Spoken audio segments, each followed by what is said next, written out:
श्री राम पंचनवतितम सर्ग। रावण का अपने मंत्रियों को बुलाकर शत्रुवध विषयक अपना उत्साह प्रकट करना और सबके साथ रणभूमि में आकर पराक्रम दिखाना। रावण ने लंका के घर घर में शोकमग्न राक्षसियों का करुणाजनक विलाप सुना। वह लंबी सांस खींचकर 2 घड़ी तक ध्यान मग्न हो कुछ सोचता रहा।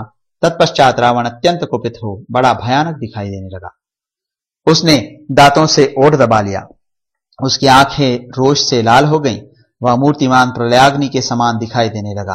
राक्षसों के लिए भी उसकी ओर देखना कठिन हो गया। उस राक्षसराज ने अपने पास खड़े हुए राक्षसों से अस्पष्ट शब्दों में वार्तालाप आरंभ किया। उस समय वह इस तरह देख रहा था मानो अपने नेत्रों से दग्ध कर डालेगा। उसने कहा, निशाचरों, महोदर, महापार्श्व तथा राक्षस विरूपाक्ष से शीघ्र जाकर कहो, तुम लोग मेरी आज्ञा से शीघ्र ही सेनाओं को कूच करने का आदेश दो। रावण की यह बात सुनकर भय से पीड़ित हुए उन राक्षसों ने राजा की आज्ञा के अनुसार उन निर्भीक निशाचरों को पूर्वोक्त कार्य करने के लिए प्रेरित किया। तब तथास्तु कहकर भयानक दिखने वाले उन सभी राक्षसों ने अपने लिए स्वस्ति वचन करवाया और युद्ध के लिए प्रस्थान किया। स्वामी की विजय चाहने वाले वे सभी महारथी वीर यथोचित रीति से रावण का आदर सम्मान करके उसके सामने हाथ जोड़े खड़े हो गए। तत्पश्चात रावण क्रोध से मूर्छित सा होकर बड़े जोर से हंस पड़ा और महोदर, महापार्श्व तथा राक्षस विरूपाक्ष से कहा, आज अपने धनुष से छुटे हुए तीखे बाणों द्वारा जो प्रलय काल के सूर्य सदृश तेजस्वी है, मैं राम और लक्ष्मण को भी यमलोक पहुंचा दूंगा। आज शत्रु का वध करके कुंभकर्ण, प्रहस्त तथा इंद्रजीत के मारे जाने का भरपूर बदला चुकाऊंगा। मेरे बाण मेघों की घटा के समान सब ओर छा जाएंगे, अतः अंतरिक्ष, दिशाएं, आकाश तथा समुद्र कुछ भी दिखाई न देगा। आज अपने धनुष से पंख वाले बाणों का जाल सा बिछा दूंगा और वानरों के मुख्य यूथों का पृथक पृथक वध करूंगा। आज वायु के समान वेगशाली रथ पर आरूढ़ हो मैं अपने धनुष रूपी समुद्र से उठी हुई बाणमयी तरंगों से वानर सेनाओं को मथ डालूंगा। कमल केसर की सी कांति वाले वानरों के यूथ सरोवरों के समान है। उनके मुख ही उन सरोवरों के भीतर प्रफुल्ल कमल के समान सुशोभित होते हैं। आज मैं हाथी के समान उनमें प्रवेश करके उन वानर यूथ रूपी सरोवरों को मथ डालूंगा। आज युद्ध स्थल में गिरे हुए वानर यूथपति अपने बाण विद्ध मुखों द्वारा नाल युक्त कमलों का भ्रम उत्पन्न करते हुए रणभूमि की शोभा बढ़ाएंगे। आज युद्ध भूमि में धनुष से छुटे हुए एक एक बाण से मैं वृक्ष लेकर जूझने वाले 100 प्रचंड वानरों को विदीर्ण करूंगा। आज शत्रु का वध करके मैं उन सब निशाचरों के आंसू पोंछूंगा जिनके भाई और पुत्र इस युद्ध में मारे गए हैं। आज युद्ध में मेरे बाणों से विदीर्ण तथा निर्जीव हुए वानर इस तरह बिछ जाएंगे कि वहां की भूमि बड़े यत्न से दिख सकेगी। आज अपने बाणों द्वारा मारे गए शत्रुओं के मांसों से मैं कौओं, गीधों तथा जो दूसरे मांसभक्षी जंतु हैं उन सबको भी तृप्त करूंगा। जल्दी मेरा रथ तैयार किया जाए, शीघ्र धनुष चलाया जाए तथा मरने से बचे हुए निशाचर युद्ध में मेरे पीछे पीछे चले। रावण का हुआ वचन सुनकर महापार्श्व ने वहां खड़े हुए सेनापतियों से कहा, सेना को शीघ्र ही कूच करने की आज्ञा दो। यह आज्ञा पाकर वे शीघ्रगामी सेनाध्यक्ष घर घर जाकर उन राक्षसों को तैयार होने का आदेश देते हुए सारी लंका में घूमते फिरे। थोड़ी ही देर में भयंकर मुख एवं आकार वाले राक्षस गर्जना करते हुए वहां आ पहुंचे। उनके हाथ में नाना प्रकार के अस्त्र शस्त्र थे, तलवार, पट्टे, शूल, गदा, मूसल, हल, तीखी धार वाली शक्ति, बड़े बड़े कूट मुदगर, डंडे, भांति भांति के चक्र, तीखे फरसे, भिंदीपाल, शताग्नि तथा अन्य प्रकार के उत्तमोत्तम अस्त्र शस्त्रों से वे संपन्न थे।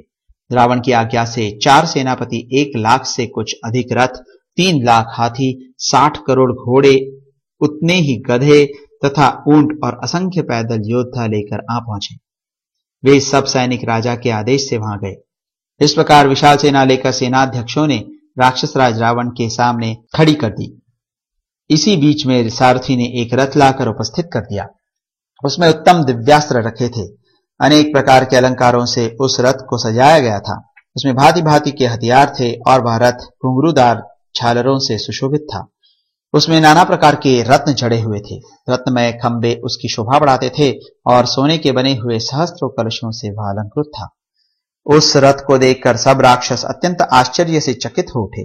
उस पर दृष्टि पड़ते ही राक्षस राज रावण सहसा उठकर खड़ा हो गया। वह रथ करोड़ों सूर्यों के समान तेजस्वी तथा प्रज्वलित अग्नि के सदृश दीप्तिमान था। उसमें 8 घोड़े जुते हुए थे। उस पर सारथी बैठा था। वह रथ अपने तेज से प्रकाशित होता था। रावण तुरंत ही उस भयंकर रथ पर आरूढ़ हो गया।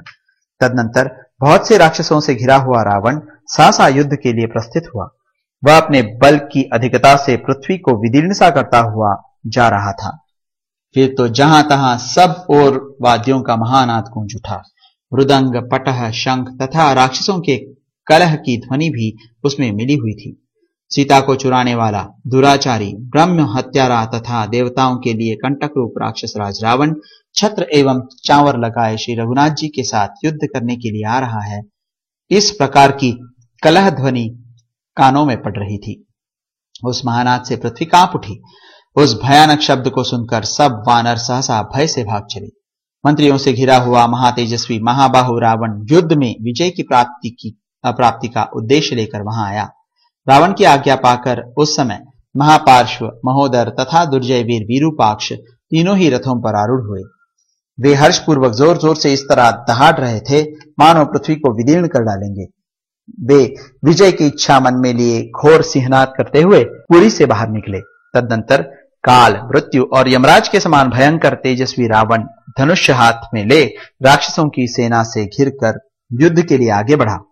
उसके रथ के घोड़े बहुत तेज चलने वाले थे।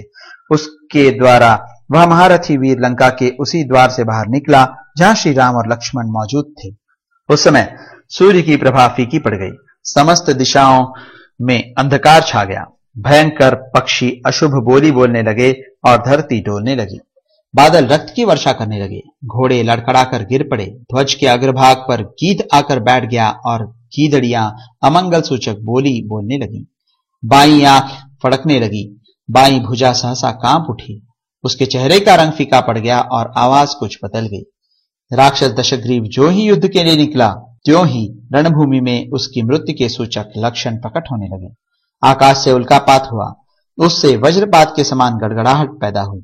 अमंगल सूचक पक्षी गीध कौवों से मिलकर अशुभ बोली बोलने लगे। इन भयंकर उत्पातों को सामने उपस्थित देखकर भी रावण ने उनकी कोई परवाह नहीं की।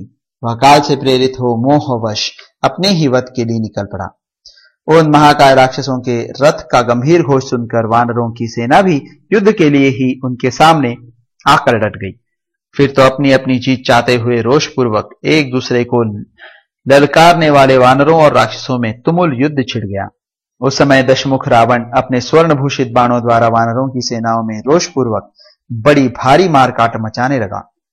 रावण ने कितने ही वानरों के सिर काट लिए, कितनों की छाती छेद डाली और बहुतों के कान उड़ा दिए। कितनों ने घायल होकर प्राण त्याग दिए। रावण ने कितने ही वानरों की पसलियां फाड़ डाली, कितनों के मस्तक कुचल डाले और कितनों की आंखें चौपट कर दी। दशमुख रावण के नेत्र क्रोध से घूम रहे थे। वह अपने रथ के द्वारा युद्धस्थल में जहां जहां गया वहां वहां वे वानर युद्धपति उसके बाणों का वेग न सह सके। इस प्रकार श्री वाल्मीकि निर्मित आर्ष रामायण आदि काव्य के युद्ध कांड में 95वां सर्ग पूरा हुआ।